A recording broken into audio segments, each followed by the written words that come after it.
Here we have the MG24UQ, alternately known as the MG24U by Asus.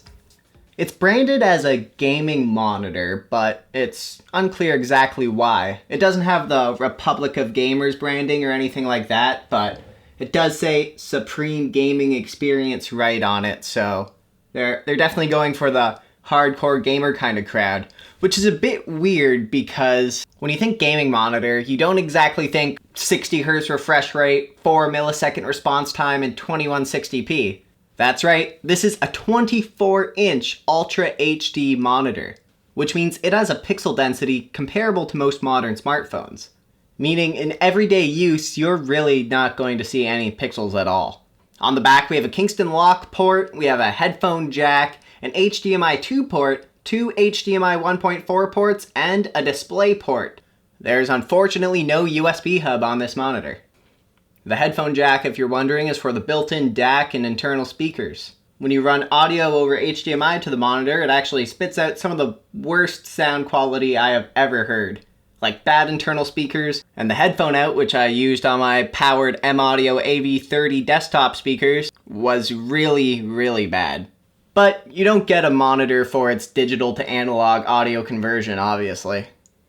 Also on the back, we have some navigation buttons, and I really like this red joystick thing, which works fantastic.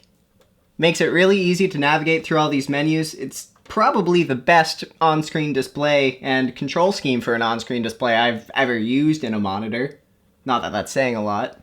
On the back, we also have this thing that comes off for cable management. Works great. This thing's pretty great for articulation. It goes all the way up like that.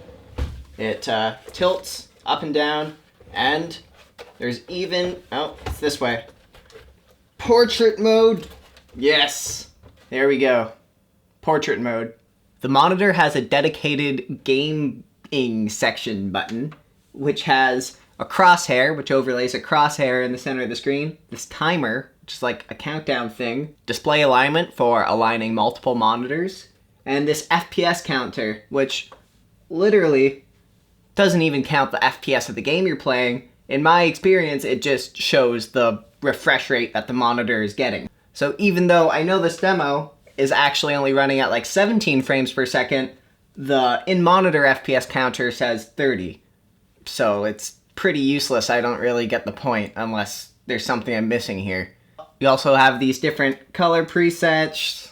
Some people might like those. I don't. I usually just keep it in sRGB or my user mode.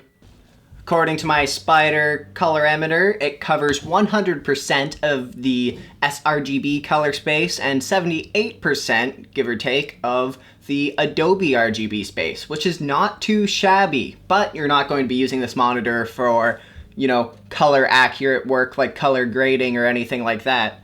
Slightly better accuracy than its non-IPS bigger brother, the MG28UQ. The viewing angles are pretty good. It is an IPS display, so that's to be expected, I guess. That's one of the reasons I was actually mainly interested in this monitor. It's a 24-inch IPS display, 4K monitor for $399. I really like the build quality, the articulation. The screen's not too glossy, not too matte. It's the right size for me. I'm not a fan of sitting in front of a huge 28-inch monitor. I really like having the Ultra HD at a smaller screen size. I would recommend this monitor for anyone who wants to, you know, watch some Ultra HD content, you want to be future-proofed a little, or if you're just like me and you want to use a PC but you've been spoiled by, you know, high DPI Retina displays for the past few years on MacBooks and tablets and smartphones, and you know, you can't stand seeing individual pixels anymore on your 1080p monitor. And it's rather affordable for an Ultra HD monitor too. I saw it on B&H for $399 American, which is not bad at all for, you know, Ultra HD. I'm sure the prices will come down a lot in the next few years and this will be laughable. But, you know, early adopters tax.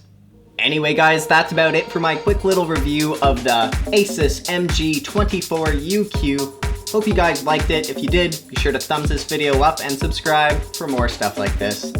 Thanks for watching.